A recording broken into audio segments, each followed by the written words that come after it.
The materiality matrix can induce a critical error on ESG, and ESG professionals and managers, business managers, need to understand what happens so that they won't fall into the same mistakes that's causing great negative impact in the market.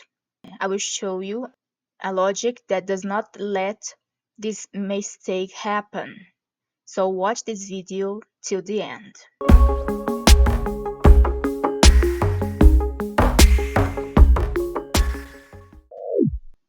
Welcome to the channel. My name is Lena Sakai. I'm Green Business Post editor, and today you're going to find out how materiality matrix can induce managers, professionals to prioritize some issues and not others that always are the priority of organizations and businesses.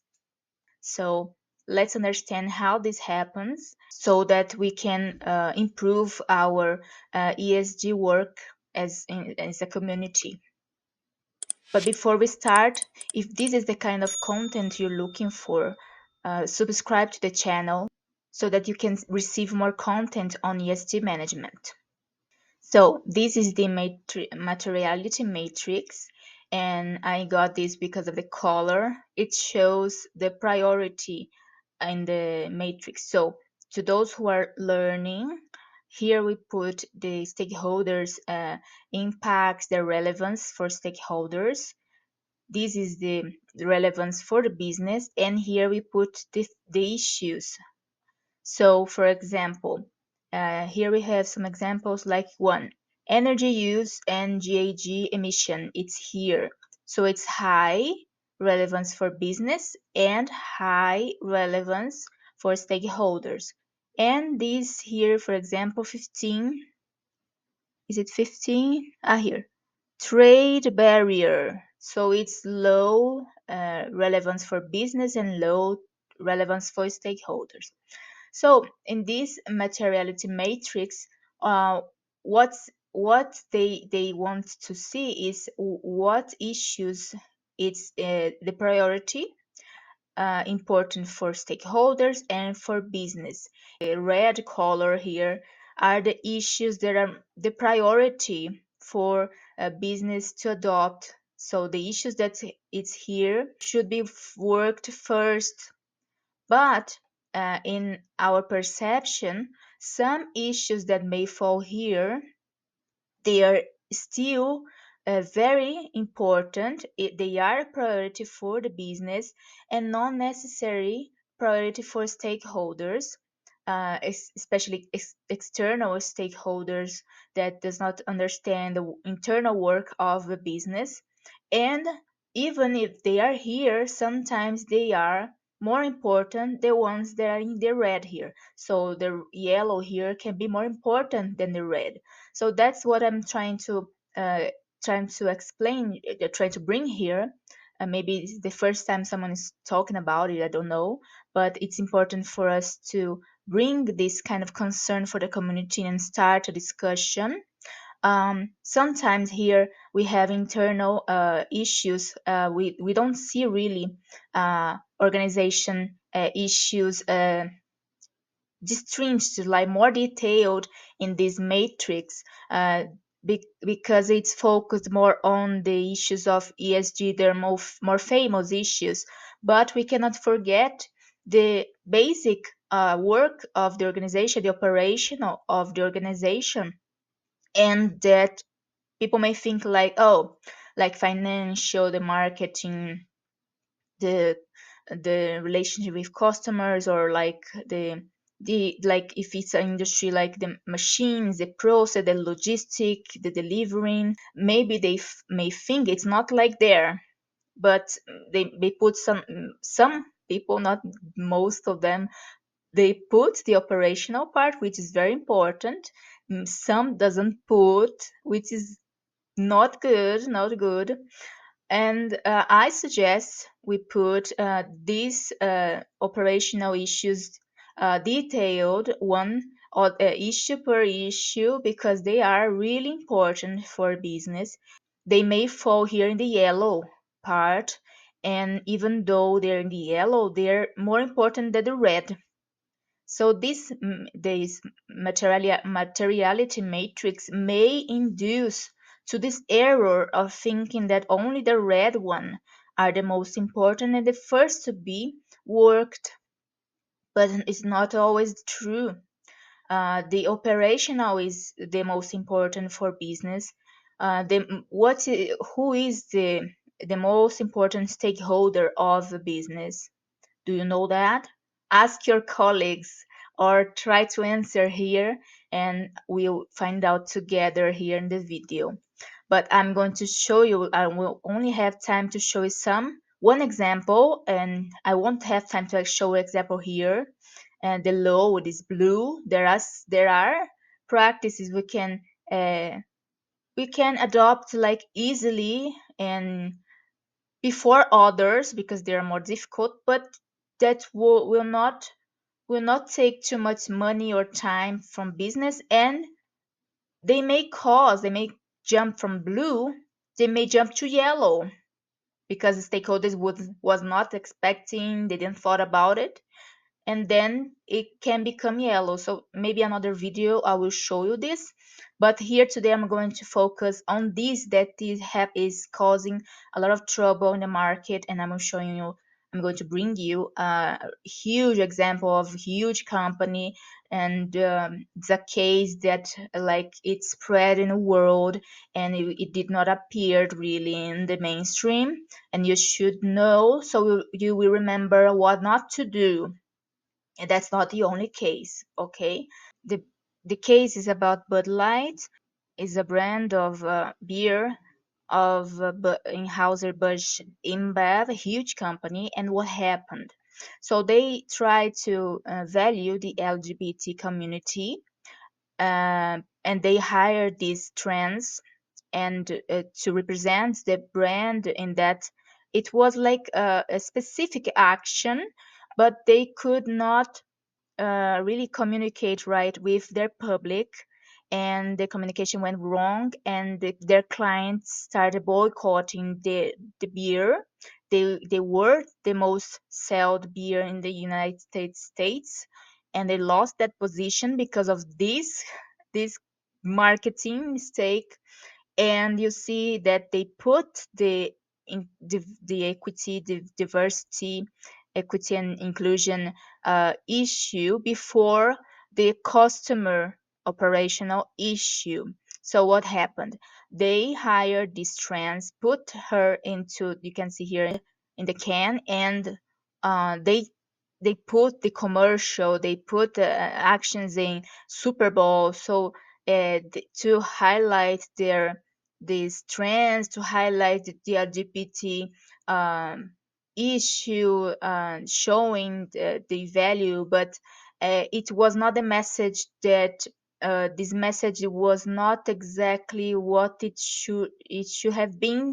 They did not take care of saying before having explaining to all the public that they were valuing the LGBT community, because for many years they've been out of society, like in the margin of society, and now they're including them, so they're in favor of their inclusion in society. So that was a specific, very very specific action they were doing to value this community, maybe because it was near the LGBT week, and explain something like that so that public would understand that it's a cause, it's a specific action to show the company values this community, that they care about this community, and uh, and that would be fine. People would understand it's specific, and then the other months there will be other issues. But they did not do that. They just put her face in the can, and the public went and saw in Super Bowl the trends. It represented the brand, Bud Light brand, and they went to the supermarket, saw the can, and thought like, this beer is for trans now, or they're calling me a trans. So the public of Bud Light is not for trans really. The majority are men, and they are not for trans. So they got like offended, they got irritated, and we saw many videos of men shooting the can like in the countryside, saying that they will not buy again. They started boycotting, they started hating the brand. So it was a very negative impact they caused to everyone. So they caused a negative impact to the LGBT community they were valuing. So the LGBT community, like people, instead of understanding their cause, they started like to reject it, to see it as negative. Oh, they substituted me for the LGBT, so they're ignoring me. That's the message the consumers got, and got angry. So they lost their clients, and their clients became their enemies, which is the worst thing you can do to your product, to your brand. Your brand got spread out in the world with this image of making this mistake. I didn't know about this beer, and I know about it because of this case that got virus on the internet. And and the brand value they're selling got down, so investors didn't like it. Their suppliers, they would impact like negatively, because now they're not selling that much, so the suppliers won't sell that much too. So negative everywhere. So you can see, instead of really helping a cause, they got made it worse. And so this case is I chose because it was really viral and many people know about it, and it may really not be really in the mainstream. So you can understand, you can see that like they put really the face of uh, um, a trans in the can. So that's not the issue, that it's the way, it's the detail, like the way you should have communicated it first, so that the clients would understand. That's what happens when you don't pay attention to details. So you can see that it put the inclusion, diversity, equity, inclusion issue like before the customer, the operational, the public. You can see that they focus before in this, because if they took really care about their operational, they wouldn't have made that mistakes. They would have really take caution on how they would say, how would they communicate their action, marketing action. So the diversity issue was the priority, and the customer was not.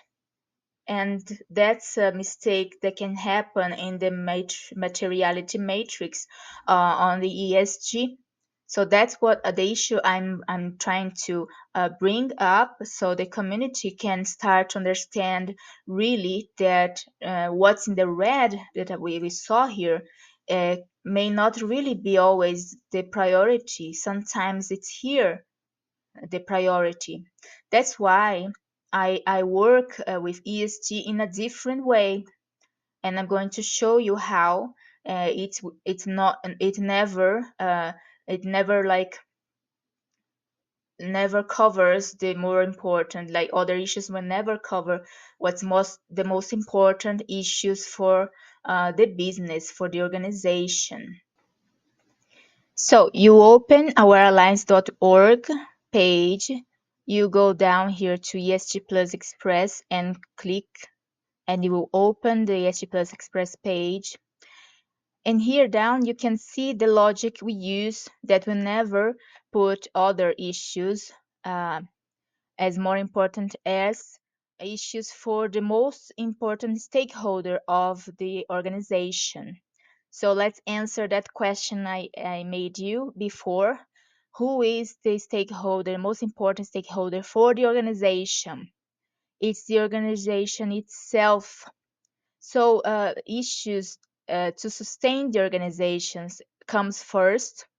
Then later we professionalize those the process of the organization, the professionals, their leadership, the teams, and then later we go to the impact issues that are the most famous from ESG, that usually are not related really directly with the operational. So most of them are from environmental and external social stakeholders. If your business is not, their operation is not about environment, which are the majority. So this logic here, after this, I explain a bit of this logic here. Below, you can see the main issues of each logic. So sustain logic, these are the seven issues of the sustain logic. Here, the seven issues of the professionalize and the seven issues of the impact. So there are 21 issues, topics we work, and you can see that these sustain issues you don't put in the materiality matrix. They don't usually put, and they are the department of the organization, and people might think like, oh, it's in the everyday department, they will not forget it, they will not leave it behind or put other issues as priority. But as you saw, that is one example. I have a book with 5 cases of failure that really happened this the same. It's not, but like, it's not there. There are other cases of failures that I brought in the book, so we can bring up issues that are important for community to improve, to really cause the positive impacts we're looking for. And here, that's the way I work, the logic of bringing ESG to the organization, the operation to sustain. So most organizations, they are in this, they are surviving. Most of them are small and medium size, and even the giant ones, they need to keep working hard on the sustain issues, because the market is changing. There are new business appearing, and they need to, like in this financial, we work the business model, where the revenue will come, the way the revenue should come, which product. So this is where we work this.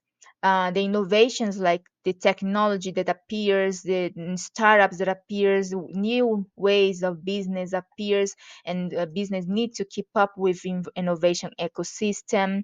So this, you can see, there are important to any organization, even giant ones, and we can never take these issues out of sight. So if you want to know more about the best practice inside of this, each of these issues, you can you can analyze your organization in this tool, ESG Plus Express tool. It's free. It's open for the community to use, and there you will find the best practice of each of these 21 topics of ESG Plus. And this tool, any manager can answer easily, because you only have to answer like which practice you have. So it's very easy. You receive a certificate that you answer this ESG Plus Express questionnaire, and your scores. And you also have a general game board to print and put the scores of your organizations there. But basically, that's the logic: sustain, professionalize, so that you can impact in more relevant way. The organization needs to be stabilized, like to be very solid, so that they can work better other issues that might not be totally directly connected to the operation. And that's what we want in ESG, that organizations can be concerned about planetary issues that are not connected to them directly. Most we start first with what's connected really, but then if they start developing all these works on these issues, they can start working on the more external issues, uh, according to their growth, to their capacity, to their capabilities. So that's what we take in consideration in this logic, and this you can take a look better later. The topics here, you can see the topic is organized in how organizations are created. If you're like, I don't know the priority, you always see that priority is sustain. There is always work to do in sustain, always uh, improvements to do on the sustain work. And I don't know any organization that is perfect in all these sustain topics. No, they even the giant ones, they may be really good at these topics, but they keep always improving because the market's always changing, innovating, and new technology emerging. So did you see that in that case, the issue of diversity inclusion got first and before the own clients, the customers, and because of that, the impact was negative everywhere, even in the diversity inclusion issue. So that was one case, and I can bring more cases here of negative impacts that we need to change. That's why we bring these issues, these concerns, and our knowledge, try to share with the community so we can improve as a community of ESG professionals, improve the positive impacts that really need to happen so that we can really solve the problems and global problems of the planet. So what did you think about the content? Did you got right the answer? The most important stakeholder, comment here, share with the community. What are the concerns? What did you see? If you really saw this coming, if you have suggestions of issues that you want us to abord, leave in the comments too. If this content added to your repertoire, support the channel for free by liking and sharing the content with other professionals that might benefit from it. Don't forget to subscribe to our newsletter in the description because the social media not always notificates everyone. This was the content of today. Green Business Post Responsible Impacts for Sustainable Communities.